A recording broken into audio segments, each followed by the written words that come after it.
donc, lorsque Saïd m'a finalement envoyé un mail pour me dire, voilà, nous organisons la journée sur le thème colonisation, décolonisation, indépendance, mon esprit a fait tilt, parce que venant d'Afrique, on ne parle jamais de décolonisation, on parle d'indépendance.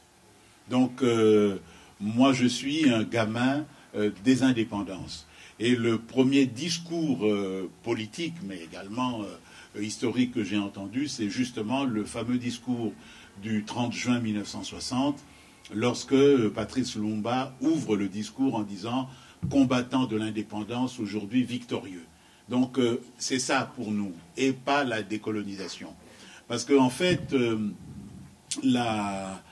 quand on regarde bien, il y a très peu d'États colonisateurs qui aient pensé la décolonisation et qui aient voulu la décolonisation lorsque celle-ci devenait nécessaire.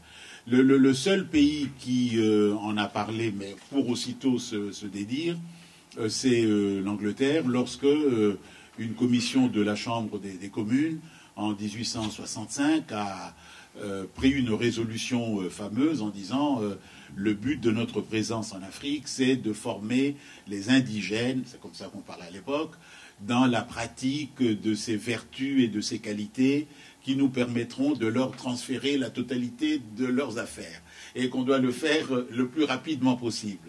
Mais ça, c'est 1865, mais 10 ans après, l'Angleterre était en train de faire la guerre un peu partout en Afrique pour avoir des colonies.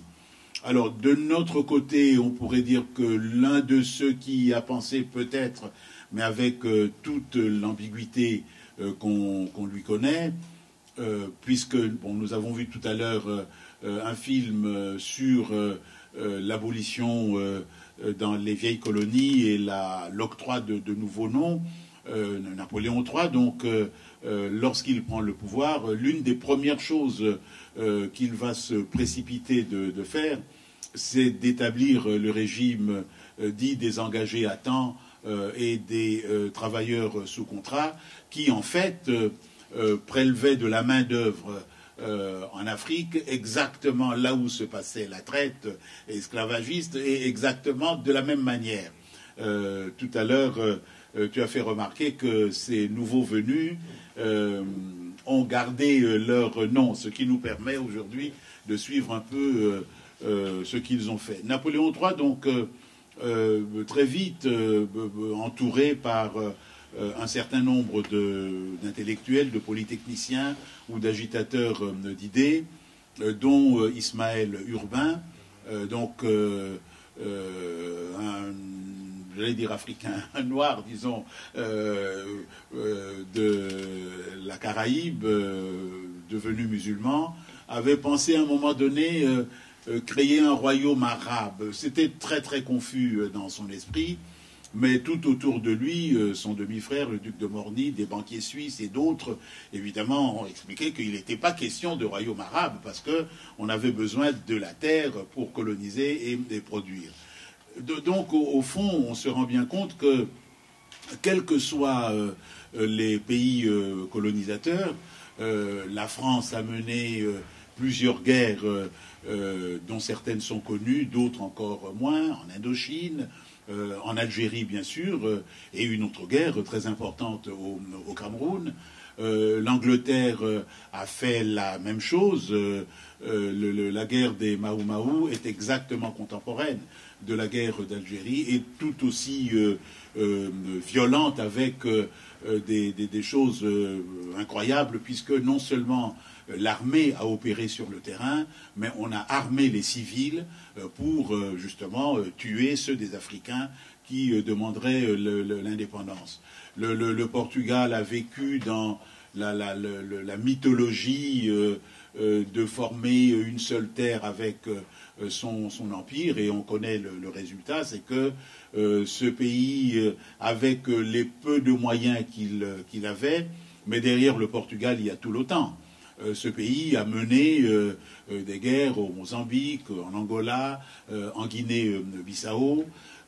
Qu'est-ce qui reste comme pays colonisateur? L'Allemagne, j'allais dire, on lui a arraché ses colonies, mais quand elle avait les colonies, elle ne s'est pas privée de pratiquer de véritables massacres, notamment dans notre Namibie actuelle. Donc il y a là un véritable problème que... c'est d'ailleurs très curieux quand on y pense, puisque la France avait déjà l'expérience que les colonies finissent toujours par demander l'indépendance. Elle avait le Haïti dans la tête. Les Anglais le savent aussi, puisque ils avaient au moins les États-Unis. Le Portugal le savait, puisque et le Brésil. Mais on a l'impression que dans le cas de l'Afrique, il y avait cette espèce de croyance ou de conviction que l'indépendance n'était pas à l'ordre du jour. Pour s'en rendre compte, je dirais que au lendemain de la Deuxième Guerre mondiale, lorsque les Anglais se font virer de l'Inde, plusieurs de fonctionnaires du civil service en Inde viennent en Afrique, et l'un d'eux a été en poste en Gold Coast, notre Ghana d'aujourd'hui, lorsque Kwame Nkrumah lance la campagne d'action positive contre la colonisation anglaise en disant « nous allons faire comme les Indiens ». Et ce fonctionnaire lui dit « vous faire comme les Indiens, mais vous oubliez que vous êtes des Noirs. Les Noirs n'ont pas la capacité de résistance, la détermination, la volonté et le sens du sacrifice qui caractérisent les Indiens. Bientôt, vous serez abandonnés par tous vos gens. Enfin, l'indépendance, c'est pas pour vous, c'est pour d'autres. Et on voit aussi que chaque fois que ils ont pu, comment dire, briser ce mouvement, ils n'ont reculé devant rien, avec cette idée d'ailleurs naïve que les Africains sont justement des grands enfants qui s'attachent à des leaders et que donc il suffit d'acheter ou d'éliminer les leaders pour que tout s'arrête. Et les années des indépendances sont une période d'assassinats ciblés, nombreux et importants. Je parlais de Lumumba tout à l'heure. Barthélemy Boganda en Obanguishari a été assassiné. Tom Mboya a été assassiné. Le Cameroun a vu son UPC totalement décimé, avec des gens que les services français poursuivaient en dehors des frontières du Cameroun, puisque l'un d'entre eux a été assassiné à Genève. Donc il y a une véritable volonté de ne pas laisser l'indépendance se faire. Et lorsque finalement ils ont été obligés de la faire, de faire en sorte, nous en reparlerons, que cette indépendance soit purement nominale et fictive et ne soit pas une indépendance réelle. Donc on peut se demander, mais qu'est-ce qui fait qu'ils étaient tellement attachés à l'empire colonial ? Puisque, encore une fois, l'Amérique s'était libérée, l'Asie était en train de se libérer, et on savait aussi que les Africains avaient l'expérience de ces autres parties du monde, notamment par les relations, notamment culturelles, artistiques, musicales, entre l'Afrique, la Caraïbe et l'Amérique latine, mais aussi parce que la Deuxième Guerre mondiale, on ne le dit pas assez, a été une école pour beaucoup d'Africains. Encore une école en plus de la Première Guerre mondiale. Mon propre père, à l'époque, devait avoir, je ne sais pas, dans ses 25 ou 26 ans, a été engagé comme soldat dans l'armée anglaise, puisque la Belgique était occupée par l'Allemagne, et donc les Africains du Congo travaillaient dans l'armée anglaise, a combattu en Birmanie contre l'impérialisme japonais. Donc pour aller du Congo en Birmanie, ils sont passés par l'Inde, Et au retour de la guerre, ils ont séjourné en Inde au moment précisément où l'Inde était en train de devenir indépendante. Donc on peut penser que dans l'esprit de ces gens-là, l'Inde, c'est l'Inde de 1945-46. Ils devaient se dire que nous aussi, sans doute, on pourra faire comme les Indiens. Donc il y a non pas une passion pour l'Afrique, parce qu'on voit toujours des gens aujourd'hui dire que si nous avons été en Afrique, c'est parce que nous aimions l'Afrique. C'est bien pour toute une série de raisons assez claires. L'une des premières choses, c'est que l'Europe, en général, a mis le doigt dans l'engrenage très tôt. La colonisation de l'Afrique a ceci de particulier qu'elle vient après la mise en esclavage des Africains. Donc il y a déjà ce facteur important, c'est que la force de travail africaine est disponible, et si elle ne le voulait pas, eh bien on la rendrait disponible par la force. Et donc cet aspect-là c'est important parce que tous les régimes coloniaux, alors tous, ont instauré dans les années 1880 le système du travail forcé, autre nom d'un travail non rémunéré, donc pratiquement du salarié de l'esclavage, jusque dans les années 1946-47, peut-être un tout petit peu plus tard encore.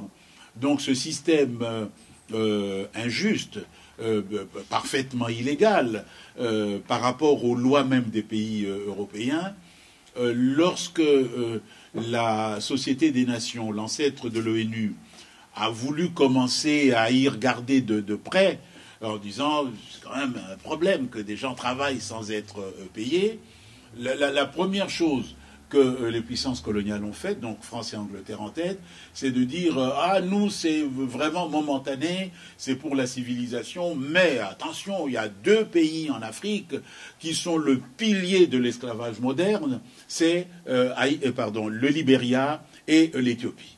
Justement, les seuls pays, disons, relativement indépendants. L'Éthiopie indépendante, le Libéria, c'est Firestone. Bon, donc on va dire c'est indépendant.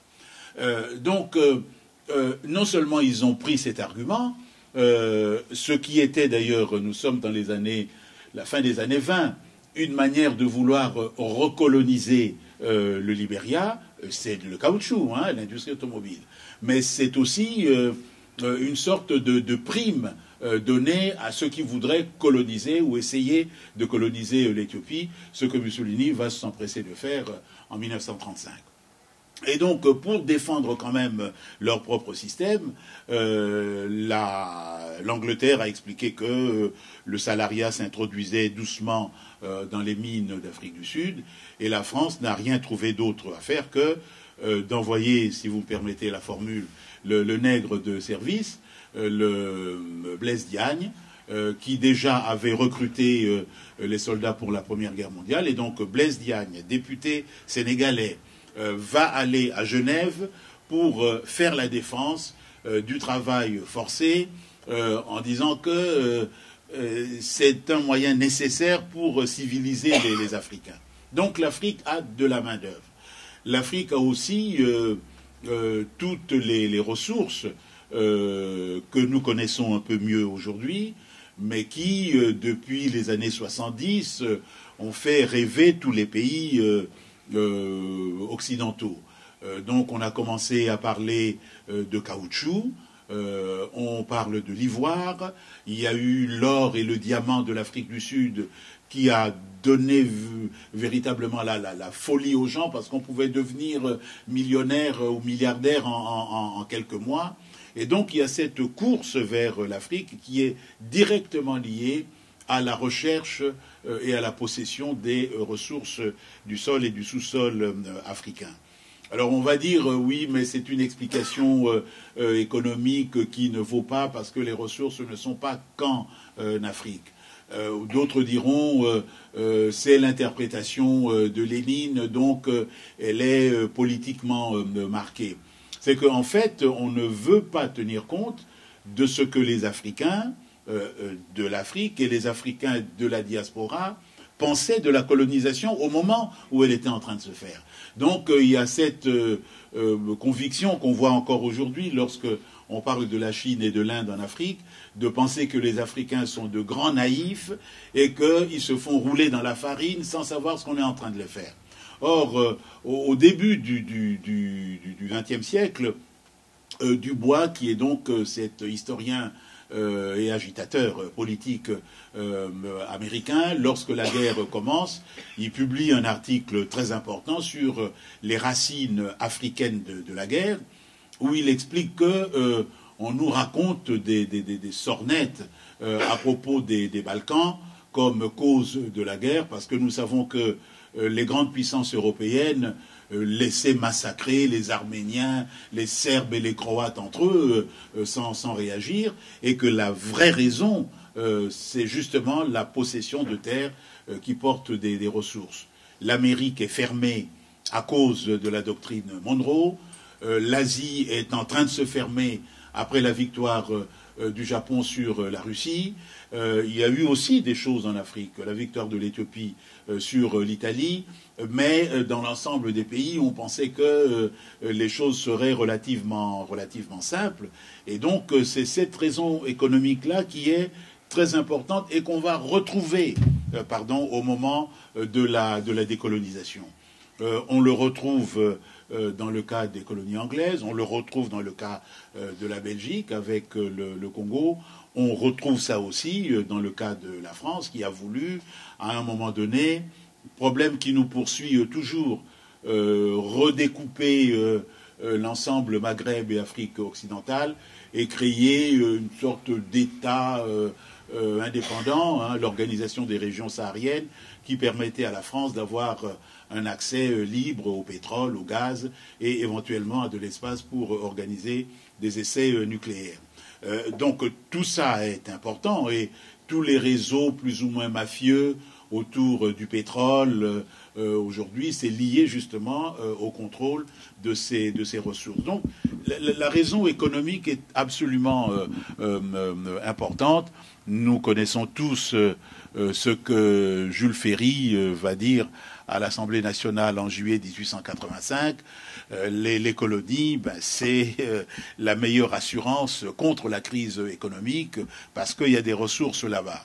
Mais il faut bien voir que l'Europe qui colonise l'Afrique est une Europe dans laquelle des citoyens s'organisent pour affirmer leurs droits, pour lutter contre l'exploitation. Donc on ne peut pas crier comme ça qu'on va là-bas parce qu'il y a de la main-d'œuvre qui attend et des ressources qui attendent. Donc il va falloir le justifier encore d'une certaine manière et de créer une sorte d'union sacrée, de front uni entre toutes les classes sociales, en inventant donc cette histoire de race et cette histoire de la supériorité de certaines races par rapport à d'autres, et donc du droit ou du devoir, Jules Ferry le dit, nous avons le droit parce que nous avons le devoir de les civiliser entre guillemets. Je crois qu'il ne faut pas négliger totalement cet aspect-là, parce que ça a désarmé pendant un moment le rejet de la colonisation dans les pays industrialisés, et ça a permis aussi, d'une certaine manière, d'apprivoiser au moins une partie de la classe ouvrière, une grande partie des intellectuels, avec cette idée que nous sommes là-bas pour faire une mission de grande importance. Mais quand on regarde la colonisation et ces différentes colonisations, on voit que au fond, c'est presque partout la même chose.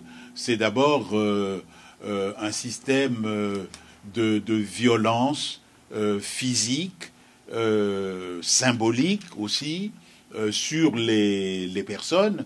La violence, elle est au début par les guerres de conquête, Donc, alors, il y a des histoires, oui, mais tout c'est pas exactement vrai. Les mauvais, les conquérants, c'est les Anglais, c'est les Allemands, c'est pas nous. Alors, on brandit la figure de Brazza, soi-disant ami des rois africains. Bon, mon œil, hein, parce que le Brazza, tout sympathique qu'il était, va voir un type, lui offre des eaux de vie à le rendre complètement saoul, et quand il est saoul, c'est dire, tiens, écris une lettre d'amitié à ton ami le roi de France, hein, en 1880, et donc, tu sais pas écrire, bon, signe là, et Brazza va revenir triomphalement à Paris avec ce fameux traité de Makoko, l'un des rares traités de domination coloniale approuvé à l'unanimité, droite et gauche confondues, par l'ensemble des députés. Donc il y a toujours cette violence et je dirais la menace permanente du recours à la violence. C'est pas pour faire la leçon, les témoignages personnels sont parfois importants. Moi, j'ai vécu donc mon enfance au Congo belge, et bon, c'était un système d'apartheid, hein, d'accord. Et ça voulait dire que si on vous surprend dans les quartiers blancs, au-delà d'une certaine heure, les particuliers avaient le droit de jeter sur vous un chien méchant, d'appeler la police, et si vous aviez l'air pas très clair, de vous tirer dessus.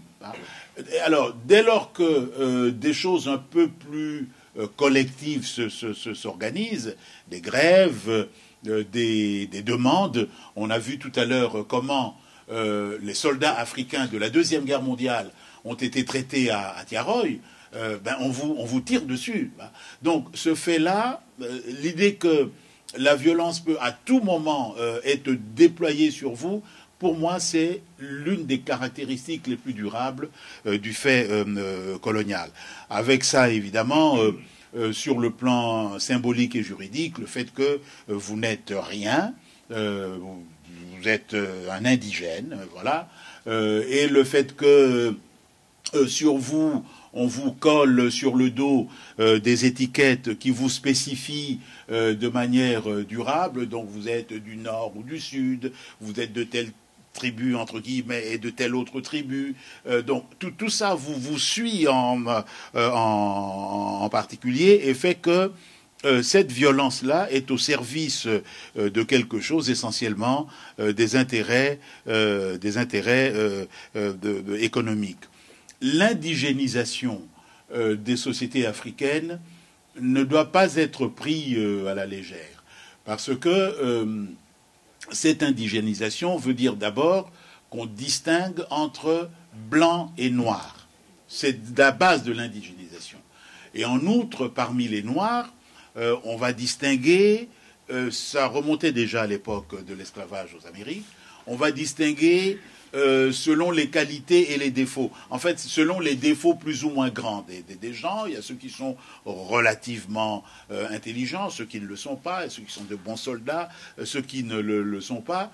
Et donc, jusqu'aujourd'hui, il me semble, dans pas mal de pays où la colonisation a été assez forte, on continue encore de voir le monde en termes de blanc et noir. Et donc, avec les embarras que vous pouvez imaginer, puisqu'aujourd'hui, la Chine, l'Inde, on ne sait pas trop où les mettre dans cette hiérarchie, mais beaucoup disent les blancs sont comme ceci, les noirs sont comme ceci. Dans un certain nombre de pays, peut-être les pays d'Afrique centrale, les deux Congos, la Centrafrique, l'Angola aussi probablement, ou et même une partie de l'Afrique de l'Est, hein, où quand on dit Muzungu, le blanc, il n'a que des qualités, il a l'argent, il a la richesse, mais on sait aussi que il peut manier le fusil facilement puisque il les a. Dans les choses dont on doit s'inquiéter, que j'ignorais, il y a quelques jours, j'ai une de mes étudiantes qui est enceinte et qui m'a montré les papiers que son médecin lui a donnés, j'ai été surpris de voir que sur l'affiche, on désigne l'enfant attendu. Est-ce qu'il est de type caucasien, négroïde? Enfin, je ne sais pas. C'est absolument ahurissant. C'est ces découpages qui ont été au fondement du racisme colonial, de l'antisémitisme et de tout le reste. Et que je croyais que c'était interdit. Bon, donc ah bon, donc voilà. Donc je veux dire, c'est assez. Vous parlez de la France? De la France, oui. De la France aujourd'hui. Et donc je comprends maintenant pourquoi on voit certains de nos gamins, moi j'habite en banlieue parisienne, allant à l'école, je trouve qu'ils ont un vocabulaire bizarre. Ils s'insultent de caucasien, négroïde. D'où ça vient, caucasien? Donc ça vient de quelque part. Donc il y a toute une logique de classement des gens qui, évidemment, produit des effets. Alors, ce qui est important, c'est que dans ce système colonial, ce qu'on voit, c'est que les Africains, bon, ils ont eu des attitudes différentes. Dans certaines régions, dans certains groupes, l'adhésion au projet colonial a été plus ou moins important, jusqu'à ce que les gens se fassent rappeler à l'ordre. Les soldats africains ont été parmi ceux qui ont vécu le plus terriblement cette expérience. Dès 1919, lorsqu'on leur fait comprendre que la citoyenneté, ben non, hein, circuler, il n'y a rien à voir. Les mêmes sont revenus utilisés par l'armée française contre les méchants arabes révoltés au Maroc pendant la guerre du Rif. Après, on leur dit, ben, circuler, il n'y a rien à voir. Et on a vu, après la Deuxième Guerre mondiale, pareil. Donc, il y a là toute une série de choses qu'on doit prendre en compte. Mais, moi, ce qui me frappe, c'est que cette volonté d'indépendance est quelque chose que l'on retrouve dans la plupart des sociétés que nous connaissons, et peut-être même à commencer par les milieux qui, les premiers, avaient accepté le système colonial. Il y a une histoire, j'allais dire drôle, mais elle ne l'est pas tellement. Les missionnaires ont joué un rôle important dans tous les régimes coloniaux, les protestants comme les catholiques. Et donc, en Afrique de l'Ouest, lorsque les esclaves, on a aboli la traite en 1815, mais le commerce clandestin a continué, donc la marine anglaise arrêtait les bateaux et ramenait les gens en Afrique. Donc on allait les jeter en Sierra Leone, bon, ils se débrouilleront entre eux, de toute façon c'est des Noirs. Et là il y a eu des missionnaires qui essayaient d'instruire ces gens. L'un de ces jeunes, Samuel Adjahi, qui est donc d'origine nigériane, est devenu pasteur de l'église anglicane, et puis évêque de l'église anglicane, parfaitement acquis aux idées de civilisation par le christianisme et le commerce.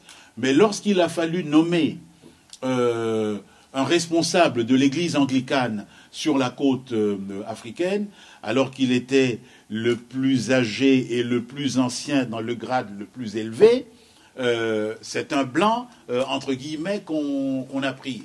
Et donc il y a là une situation très intéressante où l'on voit beaucoup de chrétiens, de protestants, dire si c'est comme ça, alors nous on va fonder notre propre christianisme. Donc on verra un continuum dans l'histoire de l'Afrique, c'est la conversion à certaines religions, christianisme, islam, ou l'invention de certaines religions, ou l'interprétation de certaines religions, qui donc fait un continuum depuis, je dirais, la fin du XIXe siècle jusqu'à aujourd'hui. Au point qu'on peut se demander si c'est tout à fait par hasard que ce nouveau christianisme dit de réveil s'insinue dans les sociétés africaines, puisqu'on sait d'où il vient des États-Unis d'Amérique. On peut se demander si c'est vraiment par hasard, parce que autant dans les prophétismes africains que nous connaissons, la responsabilité pèse sur l'homme de construire son histoire et de se construire lui-même, autant dans ces nouveaux réseaux, nous entendons constamment répéter la même chose. Ce ne sont pas les hommes qui font l'histoire, c'est Dieu qui fait l'histoire. Donc il y a là quelque chose à quoi on devrait être attention. Et puis, bon, ça c'est un peu l'objet de mes séminaires à l'école des hautes études, le grand mouvement panafricaniste qui s'affiche de la manière la plus claire dès la fin du XVIIIe siècle, repose évidemment sur l'idée à la fois de l'indépendance et de l'union des Africains justement contre la domination étrangère sous son aspect racial, mais aussi sous son aspect politique et économique, avec toute une série de circulations intéressantes. Haïti notamment, la première république noire, très tôt a fourni à ce mouvement des intellectuels, des médecins, des combattants. Et lorsque l'Éthiopie, en 1896, bat l'Italie, on voit des Haïtiens, des Nord-Américains venir en Éthiopie avec l'idée de consolider cet État pour qu'il en reste au moins un en Afrique qui soit indépendant. Donc il y a là un continuum important. Et puis je dirais que le fameux discours de Lumumba que j'évoquais tout à l'heure explique bien que combattant de la liberté, combattant de l'indépendance, enfin victorieux, que c'est depuis la colonisation que son antithèse se manifeste. Alors, qu'est-ce qui a fait que finalement nous avons arraché cette indépendance? Dans les cours que l'on donne aux jeunes gens aujourd'hui, c'est en train de changer peut-être. On leur dit bon, la colonisation c'était compliqué, c'était pas tout noir ou tout blanc, il y avait des aspects positifs aussi, et vous savez que la loi de 2005 a voulu obliger les enseignants à enseigner les aspects positifs de la colonisation, mais toujours est-il que on voit au lendemain de la Seconde Guerre mondiale des choses très, très troublantes. Bon, d'abord, le renvoi des soldats noirs avant la fin de la Deuxième Guerre, qui est très controversé jusqu'aujourd'hui, mais aussi la division des élites politiques françaises sur le rôle des colonies dans la libération de la France. Monerville l'a répété à plusieurs reprises, sans les colonies, la France aurait été libérée par d'autres. Avec les colonies, elle s'est libérée toute seule. Mais vous savez que le renvoi d'ascenseur, c'est De Gaulle qui dit à Brazzaville, l'indépendance, jamais. Le self-government, jamais. On va vous donner des droits, mais pas d'indépendance. Donc la question c'est, qu'est-ce qui a changé dans l'espace de 15 ans pour que finalement, un peu partout, sauf au Portugal, on accepte l'idée de l'indépendance? L'une des choses, c'est que l'idée d'une citoyenneté d'empire troublait et inquiétait beaucoup d'hommes politiques. À droite, bien sûr, mais aussi à gauche. Le bon Édouard Herriot expliquait, au lendemain de la Deuxième Guerre, que si nous faisons citoyens les indigènes, de l'Empire, en fait il pensait à l'Afrique puisque l'Indochine était déjà en guerre, eh bien ce sont les enfants de Makoko qui vont gouverner sur les rives de la Seine. Makoko, c'est le fameux roi qui a soi-disant signé avec Brazza ce traité. Donc la citoyenneté, c'est pas possible. Alors que faire? On dit vous êtes citoyen, mais chez vous, vous élisez vos gens là-bas, vous aurez vos assemblées, etc. Mais pour la France, vous n'en verrez qu'un petit nombre d'élus. Et donc j'ai l'impression que la guerre froide aidant, en France, on a pensé que une indépendance négociée valait mieux que de courir le risque d'une guerre. Et là, je pense que les élites africaines ont de très très très lourdes responsabilités parce que la plupart se sont progressivement ralliés à cette idée d'indépendance négociée.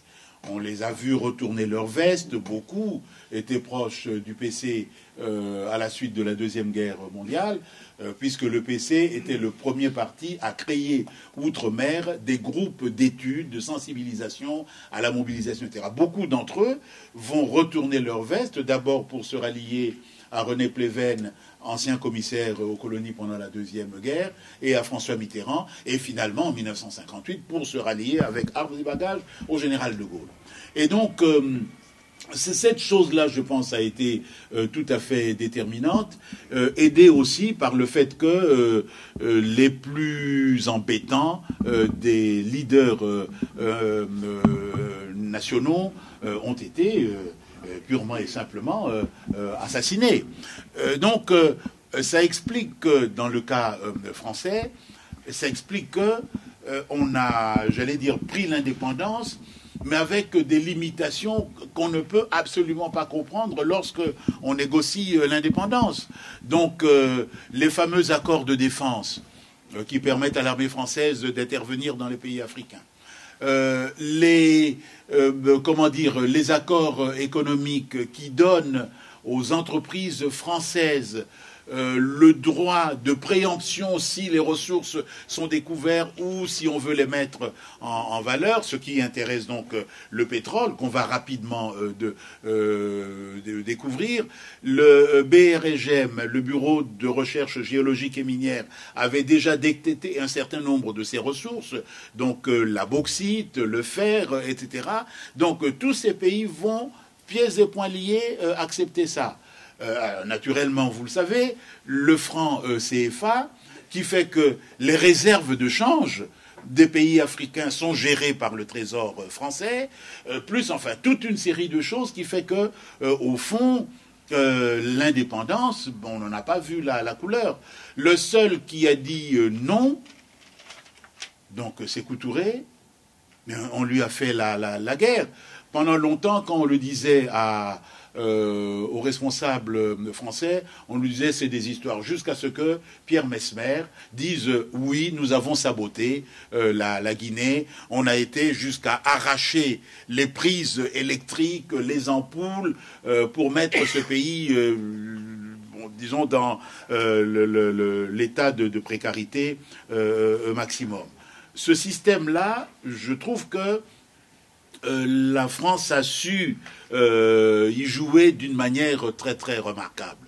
L'Angleterre n'a pas réussi exactement la même chose. On se demande pourquoi. L'une des raisons, je pense que le radicalisme des nationalistes des colonies anglaises était probablement beaucoup plus important.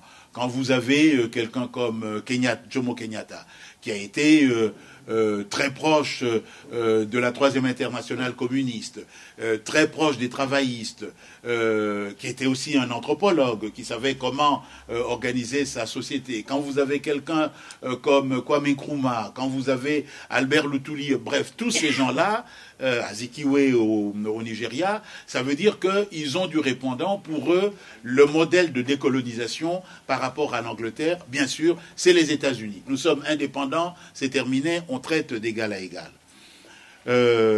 Bon, il faut que j'arrive vite à la conclusion.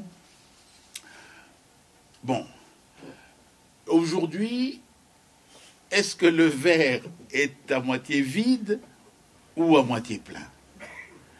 Lorsqu'en 2010, on a organisé les cinquantenaires des pays africains,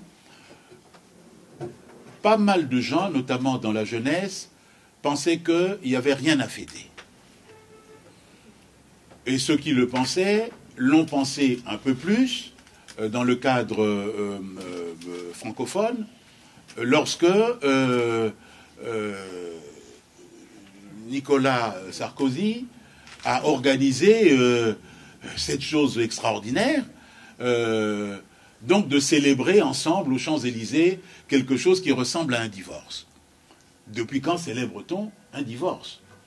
Et donc, beaucoup disaient, il n'y a rien à célébrer.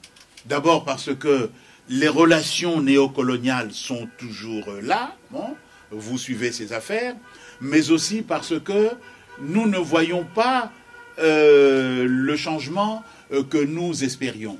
Et c'est vrai que nous avons des difficultés, raison pour laquelle, donc, je disais en commençant que l'une des choses que l'histoire, ou à défaut, la formation politique nous apprend, c'est qu'un combat n'est jamais terminé. Puisque très vite, on s'est rendu compte que l'État colonial a une pesanteur énorme. C'est une belle machine à dominer. Donc, la violence de l'État, l'indigénisation des gens, la division des gens, la voix unique qui sort constamment, c'est une très très belle machine à dominer, dont les Africains ont hérité de la colonisation et qu'ils se sont bien gardés de transformer. Lorsque, par la suite, on va dire démocratiser, d'accord, il n'y a pas de problème, on va démocratiser. Vous voulez des élections? Ok, on fait des élections. Mais la machine est toujours là. Alors, ajoutez à ça que cette machine à dominer sert aussi à diviser. L'Afrique aujourd'hui est plus divisée qu'auparavant parce que y a beaucoup d'argent et l'argent, c'est pour ceux qui gouvernent. Alors, je vous donne un chiffre, ou deux, trois chiffres, que je prends au Congo. On aura peut-être d'autres chiffres ailleurs. Au Congo, en RDC, un professeur des collèges est payé l'équivalent de 80 $. Un policier ou un militaire sans grade est payé une cinquantaine de $. Un prof d'université est payé 1200, 1500 $. Les députés congolais étaient payés d'abord 6000 $. Ils ont obtenu qu'on passe à 7000 $. Et actuellement, ils organisent une motion de censure contre le gouvernement parce qu'ils veulent qu'on les fasse passer à 13 000 $. 13 000 $. Donc ça veut dire que la machine à gouverner produit non seulement de la pauvreté, elle produit de la misère. Ça, c'est une première chose. Ajoutez à ça le fait que, en grande partie, grâce, si on peut dire, à la Banque mondiale et au système financier de Washington, tous les systèmes scolaires de formation, etc., ont été décapités. Vous avez une très grande ignorance, mais une ignorance qui est inimaginable, à commencer par l'ignorance des propres affaires concernant le continent africain. Si vous ajoutez à ça une crédulité entretenue par les marchands d'illusions, notamment tous ces gens qui, à longueur de journée, crient, hurlent, ce ne sont pas les hommes qui font l'histoire, c'est Dieu qui fait l'histoire. Vous comprenez qu'on est dans une phase où beaucoup se demandent, j'allais dire l'étincelle, d'où est-ce qu'elle va émerger? En plus, le redéploiement des puissances aujourd'hui dans le monde, crée pour un certain nombre de pays des opportunités de retournement intéressantes. Si les entreprises françaises ou américaines rechignent à venir dans les pays, en fait il y en a très peu qui rechignent, eh bien on va voir l'Inde ou la Chine, on négocie tranquillement. Donc il y a là un véritable problème, mais je ne suis pas d'accord avec ceux, notamment en Afrique, qui partent de ces contre-performances et de ces blocages pour délégitimer la marche vers l'indépendance, en disant si c'était pour ça, eh bien, il aurait mieux valu que les Blancs restent. Ce discours-là, nous l'avons entendu et lu dans quelques journaux d'extrême droite pendant longtemps, quand on parlait des rois nègres, en disant, bon, hein, voilà, est-ce que Jules Ferry n'avait pas raison? Le peu qu'on leur a laissé comme pouvoir, voyez ce qu'ils en font.